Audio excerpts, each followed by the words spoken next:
اعوذ باللہ من الشیطان الرجیم بسم اللہ الرحمن الرحیم رب اشرح لی صدری ویسر لی امری واحلل عقدۃ من لسانی یفقہوا قولی۔ اللہ کے راستے میں نکلنے کے آداب اور اعمال۔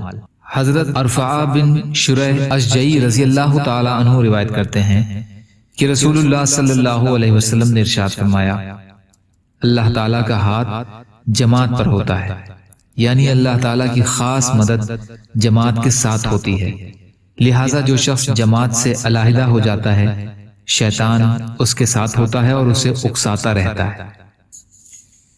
حضرت جابر بن عبداللہ رضی اللہ عنہ فرماتے ہیں کہ رسول کریم صلی اللہ علیہ وسلم سفر میں تواضع، دوسروں کی مدد اور خبرگیری کے لیے قافلہ سے پیچھے چلا کرتے تھے، چنانچہ آپ صلی اللہ علیہ وسلم کمزور کی سواری کو ہانکا کرتے اور جو شخص پیدل چل رہا ہوتا اس کو اپنے پیچھے سوار کر لیتے اور ان قافلہ والوں کے لیے دعا فرماتے رہتے۔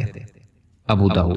حضرت ابو سعید خدری رضی اللہ عنہ سے روایت ہے کہ رسول اللہ صلی اللہ علیہ وسلم نے فرمایا، جب 3 شخص سفر میں نکلیں تو اپنے میں سے کسی ایک کو امیر بنا لیں۔ ابو داؤد۔ یا اللہ ہم سب کو کہنے سننے سے زیادہ عمل کی توفیق عطا فرما۔ یا اللہ جو مظلوم ہیں، پریشان حال ہیں، بیمار ہیں، قرض میں ہیں، بے روزگار ہیں، محتاج ہیں، ان کی مدد فرما۔ یا اللہ ہم سب کو اپنی استطاعت کے بقدر اپنا حق ادا کرنے والا بنا، صبر کرنے والا، شکر کرنے والا، اچھی طرح عبادت کرنے والا بنا۔ دین کا کام آسان فرما دیجئے۔ یا اللہ اپنے حلال میں سے دیجئے، اپنے حرام سے بچائیے، اپنے غیر سے بے نیاز کر دیجئے برحمتک یا ارحم الراحمین۔ لا الہ الا اللہ محمد رسول اللہ۔ السلام علیکم۔